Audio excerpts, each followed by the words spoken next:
Et je vous l'annoncer également en titre après la suspension du directeur du parcours Vita, le chef de division des affaires juridiques et du contentieux de la ville de Douala est également directeur par intérim du site. Et notre invité ce soir, Moukete Ekoumé. Bonsoir. Bonsoir. Alors, le maire de la ville de Douala a décidé de suspendre le directeur du parcours Vita, évoquant des agissements ayant perturbé le fonctionnement de cette structure. Concrètement, quelles mesures le maire entend-il mettre en œuvre à court, moyen et long terme pour garantir le bon fonctionnement durable du parcours Vita?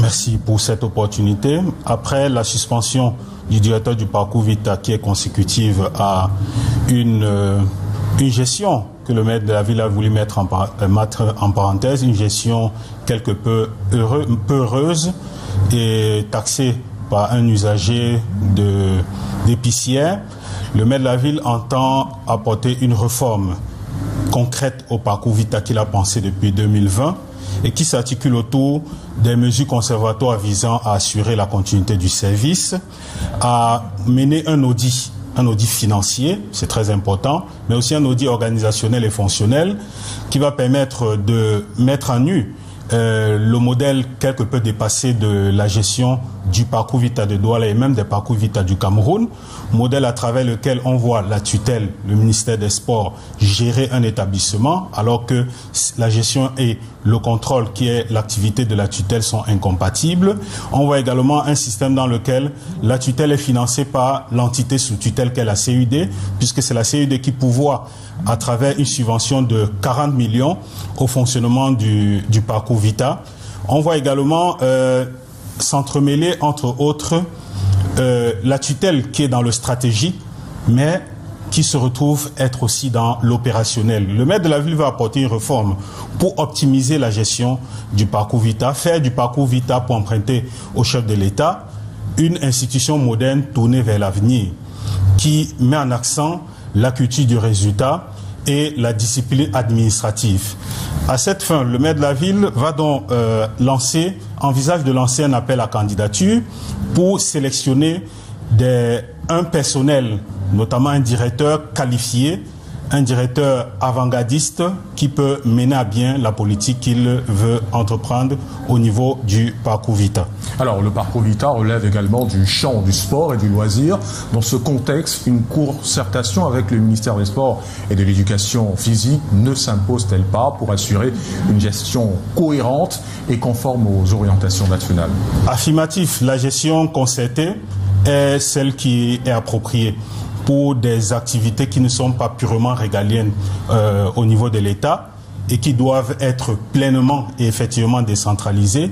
Il faut donc que la concertation avec le ministère des Sports, qui est la tutelle technique, vise à implémenter l'encadrement, fixer l'orientation de la gestion du parcours Vita, des parcours Vita par les collectivités territoriales décentralisées et également apporter un soutien technique, notamment à travers la mise à disposition d'un personnel qualifié au cas où les collectivités territoriales décentralisées en auraient besoin. Je parle là sous la bannière d'un arrêté du ministre des Sports qui a été pris le 9 avril 2012 qui indique justement que les CTD, les collectivités territoriales décentralisées, ne peuvent recourir au personnel du ministère des Sports que si besoin est.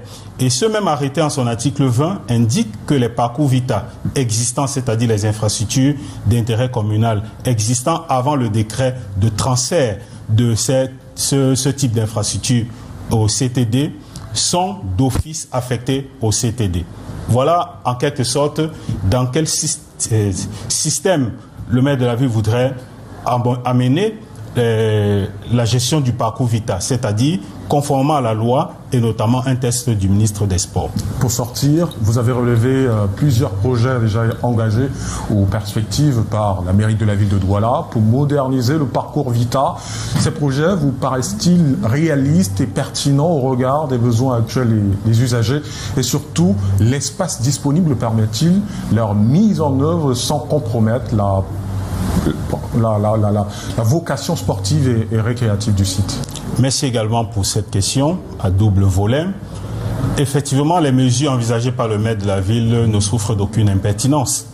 Autrement dit, la pertinence est avérée, d'autant plus que l'objectif visé par le maire de la ville est de faire du parcours vital, nous l'avons dit tantôt, une institution de sport et d'éducation physique moderne tournée vers l'avenir, à travers la construction d'un complexe sportif, à travers la construction et la mise à disposition des manèges, des salles de spectacle, d'un équipement public marchand de près de 40 boutiques, des parkings modernes, aménagés, conséquents, ainsi que des aires de sport qui sont up-to-date, si vous permettez.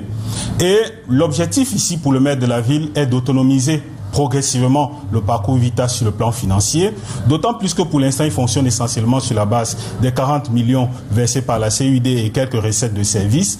Il faut donc que ces institutions, ces infrastructures que le maire envisage de mettre en place et qui ont été déjà maturées, produisent des recettes et permettent au parcours Vita, à moyen terme, de pouvoir fonctionner sans le concours, la subvention de la CUD, qui sera alors orientée au financement des projets urbains urgents, des projets urbains demandés par les populations. Pour ce qui est de la superficie, vous faites bien de le relever. Rapidement, s'il vous plaît. Voilà, le parcours Vita, initialement, a été transféré à la CUD par un protocole du 3 juin 1993 et l'acte de transfert ainsi que les éléments y afférents indiquent bien que le patrimoine du parcours Vita, le patrimoine foncier, s'étale sur 38 hectares environ.